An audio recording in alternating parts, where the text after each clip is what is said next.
So I watched Brett Coleman make a really interesting video talking about how, certain guys in the past that he's missed at the quarterback position and kind of why he thinks that is the case, and sort of talking about that, which is always good to do. Self-scouting yourself. It's something that I've done plenty of times on this channel because I've missed on plenty of quarterbacks as well. Part of the reason is it's really hard to hit on quarterbacks. It's one of the more difficult positions to hit on, and it's unfortunate because it's also by far and away the most important position to hit on. So one of the things that the reason why I brought him up is because one of the things he floated out there is quarterback situation. Something that I maybe have underplayed in the past. I always kind of figured if you're good, you're good. Obviously, situation is going to help that or hurt that, but how big of a difference could it make? But I wanted to put that to the test, and I love to do my charts and kind of, look at things. So that's what I decided to do, is I made a chart about this. So this is my grading scale. So what you see is that this is every quarterback that I end up doing in this list. I didn't go back forever, but I went back a little bit. And I just said, hey, listen, if you were drafted in the first round, I'm going to give you a score of 1 to 4. Number 4, that means you were the best. These are the star players. This means you were tier 1 at some point. Didn't put Carson Wentz in there. I could have, but basically everyone else, if you were like a top 5 quarterback-ish at some point in your career, I'm putting you here. Number 3, if you score a 3, that's if you're kind of a tier 2 or 3 quarterback. So think number 6 through, that would be about 6 through 22 range, around there. Number 2, I'm saying if you had some value, maybe not a star or even like a good starter, but you at least are someone is going to give money to.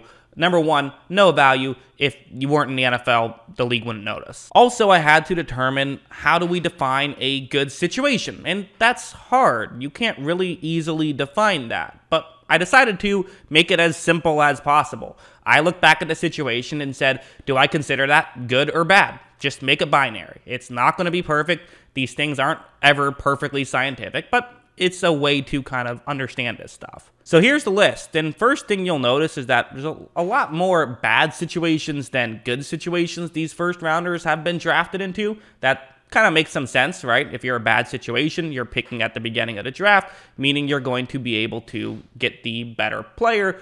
So sure, that makes sense, that follows. And if you're good and in a good situation, well, you probably have a good quarterback. As for the players I considered getting drafted into good situations, you have Carson Wentz, which I consider that a good situation. There's a bit of a gray area there, but I'll say good.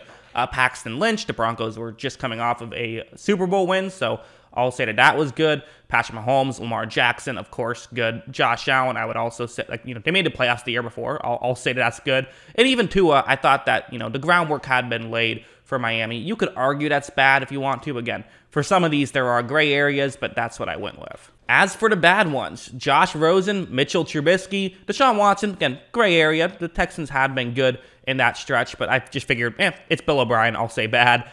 Jared Goff, a horrible situation with Jeff Fisher, and then, Justin Herbert, I consider that bad. Anthony Lynn wasn't horrible. Again, another gray area. You could throw it in good if you want. Kyler Murray, that was bad with the Cardinals. Daniel Jones, Dwayne Haskins, Baker Mayfield, Sam Darnold, and Joe Burrow. I don't think too many people will argue with me on any of those. So over here, the players in a bad situation, their overall score was 2.5. So basically midway between like a solid starter and not kind of being a backup. So like half are backups, half belong in the NFL. The average one here belongs in the NFL, but maybe isn't a superstar. Although players in a good situation, their final score was over 3. So yeah, just looking at this, Brett Coleman's clearly onto something. There's clearly some value in a guy going to a great situation. So is that it? Is it less about the player itself and more about the team that they're drafted onto? Well, no. Not no, but definitely not yes. Maybe. It's possible. It's possible that that's the case. Here's the thing. Yes, that is very fascinating that when you go to a good situation, that quarterback is much more likely to succeed. But another very important detail that we have to keep in mind when doing this is There's a reason why teams are good situations in the first place. The Baltimore Ravens are a good situation because they make good decisions. So they made the good decision to draft Lamar Jackson. That was smart of them. So yes, Lamar goes into a good situation, but it's a smart team who realizes Lamar Jackson has value and selects him as well. Whereas a team like Josh Rosen went to a bad situation, but a good situation, a good team might not have drafted him in the first place. So that's where things get a little bit tricky. Like, I think about Patrick Mahomes. Like, is Patrick Mahomes good because he plays for the Kansas City Chiefs, or does he play for the Kansas City Chiefs because he's good and they realize that? That's where things get very wonky, and there is that causation versus correlation thing. It's also fascinating to me about, hey, these guys in bad situations, you would expect that they would actually perform better, though, because they're the ones getting drafted earlier, which definitely means that you should expect that they're going to be the better quarterbacks. Bad situations create high draft picks, which should create stars.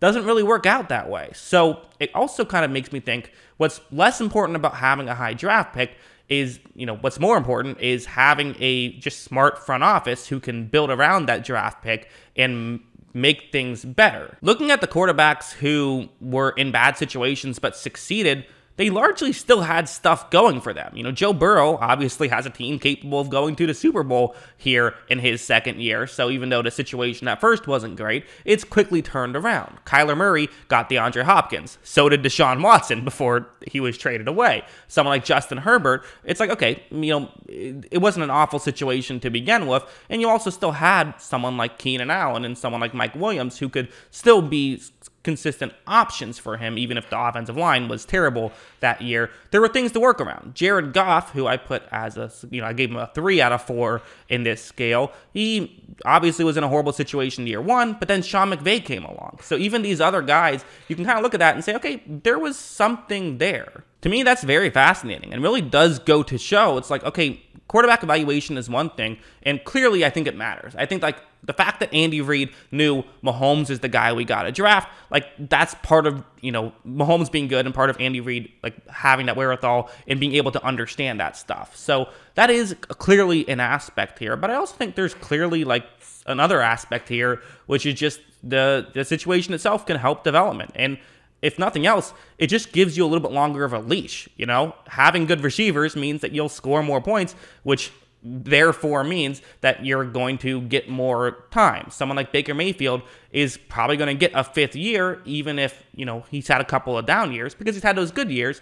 And in those good years, he had at least a decent offensive situation around him in those years. Again, there was a lot of other issues with Baker his rookie year, but at least he had like Jarvis Landry to throw to. Granted, there's still going to be outliers. Paxton Lynch, that was a fine situation he got drafted into. He wasn't going to be good enough. Like, that's certainly going to happen. So that also is a factor and kind of makes things interesting. Kyler Murray was not drafted in a great situation. He still thrived. So there's always going to be outliers in every case. But yeah, to some degree, like, situation matters maybe more than we realize. That's what I think. What do you guys think? Let me know in the comments below. Always love hearing from you. And of course, as always, thanks for watching.